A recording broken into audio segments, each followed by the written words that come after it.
दोस्तों, ये कहानी एक छोटे से गांव में रहने वाले रमेश की है, जो अपनी पत्नी रेखा, अपने दो बच्चों और अपनी बूढ़ी माँ के साथ रहता था। रमेश की गांव में थोड़ी बहुत जमीन थी, जहां खेती करके वह अपना और अपने परिवार का भरण पोषण करता था। लेकिन अचानक रमेश की माँ की तबीयत बिगड़ जाती है, जिससे रमेश बहुत परेशान हो जाता है। रमेश गांव के प्राथमिक चिकित्सालय में अपनी मां का इलाज कराता है।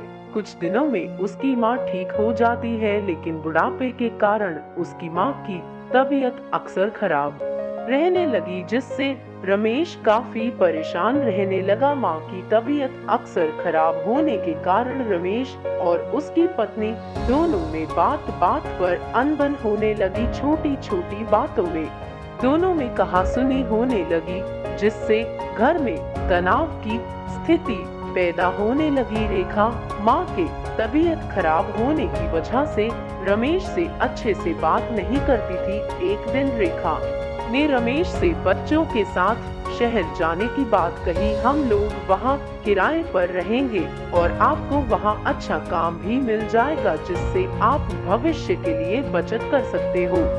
रेखा की बात सुनकर रमेश ने बोला, बात सही है, बचत होगी तो वो हमारे बच्चों के काम आएंगे, लेकिन माँ को अकेला छोड़कर नहीं जा सकते। ऐसा करते हैं, माँ को भी साथ ले चलते हैं, तो माँ की देखभाल करेगी तो मैं अच्छे से मन लगा के काम भी कर पाऊंगा। माँ को साथ में ले जाने की बात पर रेखा भड़क जाती है और बोलती है कि मैं माँ को नहीं झेल सकती हूँ। रेखा की बात सुनकर रमेश गुस्सा हो जाता है और अपनी पत्नी से बोलता है कि माँ के प्रति ऐसी सोच रखना तुम्हें शोभा नहीं देता। तू अपने बुढ़ापे के बारे में कल्पना करके देख कि जब तू एक दिन बूढ़ी हो जाएगी और तेरी बहू तेरे प्रति ऐसी सोच रखेगी तो तेरे ऊपर क्या बीतेगी। रमेश की बात सुनकर रेखा को अपनी गलती का एहसास होने लगा और वह रोने लगी। रमेश अपनी पत्नी को चुप कराता है और बोलता है, गलती का